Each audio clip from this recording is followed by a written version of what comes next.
किसी ने क्या खूब कहा है कि हंसने से कभी किसी की मृत्यु नहीं होती है, मगर जो अपने जीवन में हंसता और मुस्कुराता नहीं है, मानसिक रूप से उसकी मृत्यु जरूर हो जाती है। नमस्कार, मेरा नाम है अभिषेक यादव और आज कहानी 3 बाबाओं की जो गांव-गांव घूमते थे, अन्य नई नई जगहों पर जाते थे, लेकिन ना ही वो कोई प्रवचन देते थे, ना ही कोई ज्ञान देते थे। वे केवल वहां पर जाकर उस गांव के जो मुख्य चौराहा है वहां पर हंसते थे और खूब हंसते थे, जोर जोर से हंसते थे।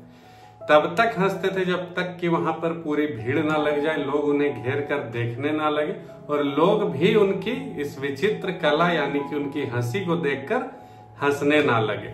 और यही उनका कार्य था। यदि भोजन भी मांगना होता था तो वे इशारे में ही मांगते थे, कहते कुछ नहीं थे। उनसे नाम भी उनका पूछने पर वो केवल हंसते थे और खूब हंसते थे।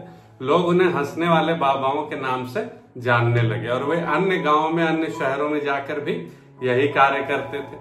लेकिन एक बार ऐसा हुआ कि उन 3 बाबाओं में से एक का जो समय है वो निकट आ गया। उनका खूब बहुत ज्यादा तबीयत खराब हो गया। तब उन्होंने बाकी 2 बाबाओं ने डॉक्टर, वैद्य सभी को बुलाया। उन लोगों ने हर तरह से प्रयास किया, कोशिश की, मगर फिर भी जो बीमार वाले बाबा थे उनका देहांत हो गया।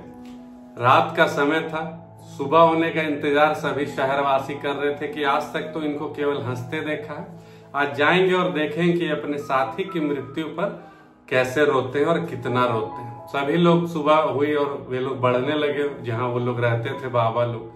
लेकिन उनको हंसी की आवाज सुनाई दी। जैसे जैसे नजदीक बढ़ते गए हंसी की आवाज भी और तेज होती चली गई। सभी लोगों ने उनको समझाया कि आप ये क्या कर रहे हैं, आज जो आपके दोस्त की मृत्यु हुई है, आपको आज इस तरह से हंसना नहीं चाहिए था।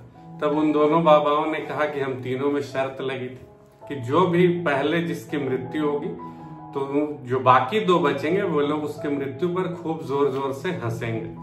फिर लोगों ने कहा कि अच्छा ठीक है, अब तो इनका अंतिम संस्कार का समय है, इनके कपड़े बदल दीजिए। तब फिर उस बाबा ने कहा कि नहीं, इनके कपड़े मत बदलिए। इसका ये कहना था कि मैंने अपने जीवन में इतना हंसा, इतना मुस्कुराया है कि मुझे शुद्ध करने की जरूरत नहीं। मेरी अंतरात्मा केवल खुश रहने से और हंसने से ही शुद्ध हो गई। और ये बाबा लोग भी पहले कहते नहीं थे, मगर आज इस कारण से जवाब देने के लिए कहना पड़ा, वरना इनके हर सवाल का जवाब सिर्फ हंसी होती थी।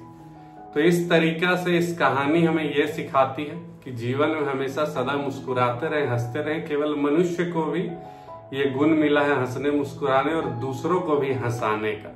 हर हर महादेव, जय श्री राम।